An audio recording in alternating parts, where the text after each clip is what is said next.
Hey, what's going on, everybody? Welcome back to another Plant Pair video. Today I wanted to walk you through just a random day of eating as a vegan, of course, that I had the other day. Starting out the video with just showing a couple clips from my workout. I did, like most days, 3 sets of pull-ups, 3 sets of push-ups, and 3 sets of a squatting variation. So as you can see there, that first clip was my set of chin-ups, and then I did 3 sets of this feet elevated push-up with the 2 parallel bars, and then did 3 sets of a close stance, heels elevated suitcase squat. I call them a suitcase squat anyways because it's like you're holding suitcases by your side.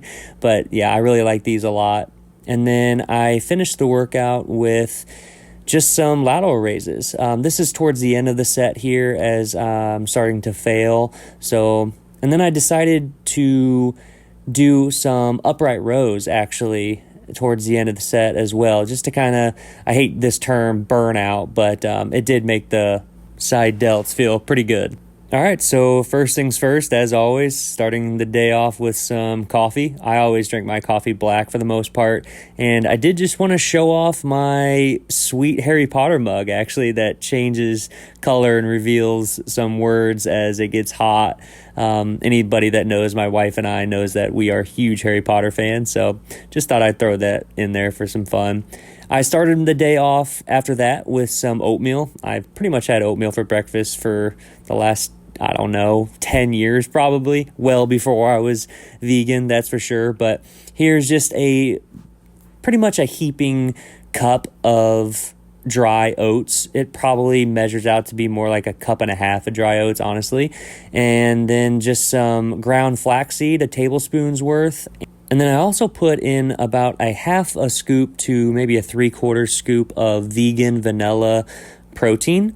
I don't use the protein powder necessarily to up the protein per se in the meal. I more so use it for the flavoring. It makes the oatmeal taste amazing. So I put a little bit of that in there. It maybe adds an extra 10 or so grams of protein, I'd say. And then I just put some frozen blueberries and strawberries in there. I love the frozen texture as it starts to melt in the oatmeal. So that's one of my favorites for sure. And then for lunch, Kelsey and I were just out and about going to some stores, and we found this spot that does some build your own bowls that had some vegan options and had tofu. So we thought we'd give it a try, and honestly, we were very, very happy we did. We both got the same bowl. We both did the white rice as a base with some amazing mushrooms and sweet potatoes, some spiced tofu, and pickled onions, actually, which were really, really nice. The only difference between our bowls were the sauces. I went with a cilantro lime sauce, and Kelsey went with a barbecue style sauce. And we always get our sauces on the side, mainly because we know that restaurants will always put a ton of oil in their sauces. So just as a way to do a little bit of damage control with the calories, we tend to get the sauces on the side most of the time, so we can dictate how much we put on there. But yeah, this meal was phenomenal. We were very, very happy that we found this spot. And then for dinner, we decided to do some pizza. Now, a lot of times we will, well, not a lot of times I should say, but sometimes we will go out to restaurants and get pizza that has cheese on it, of course, vegan cheese. And sometimes we'll make homemade pizza with some cheese on it. But more often than not, if we're wanting to just kind of stay on track, obviously, with our normal meals, we will either do some homemade pizza crust that Kelsey makes, which is phenomenal, or just get some store-bought crust like these ones were. These ones were only about 400 calories a piece, I think. They were incredibly thin and crunchy, and we both really enjoyed them, actually. I put some tofu, mixed veggies, arugula, and some balsamic vinegar on my pizza, as well as some black beans. And I know what you're thinking. My my pizza doesn't look great, and I agree, but it gets the job done. It tastes good to me. I don't even pre-cook the tofu or anything. I just throw it on there and then throw it in the oven.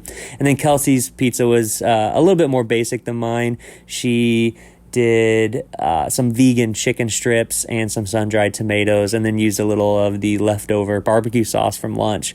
But as you can see there, I did some nice cream for dessert. It turned out way runnier than normal. I used too much almond milk, but still tasted great. So that was just 2 frozen bananas with some almond milk. And then here you can see is some puppy chow or muddy buddies. I know everyone has a different name for them, but normally this type of dessert is made with, peanut butter. This version is a little more macro friendly and calorie friendly.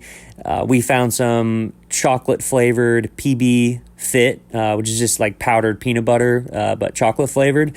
And we just mixed that up and threw it on the cereal and then put some powdered sugar on it. And honestly, it turned out great. So that's what I had for dessert. That's it, guys. That was a full day of eating. Just again, a random day. This isn't me saying do this, eat this way or anything like that. Like I said, I just had plenty of people in the comment section asking about what I eat and wanting to see more days of eating. So here we are. Here's another video. So if you liked this video and you want to see maybe more of them, please hit that like button. Let me know in the comments.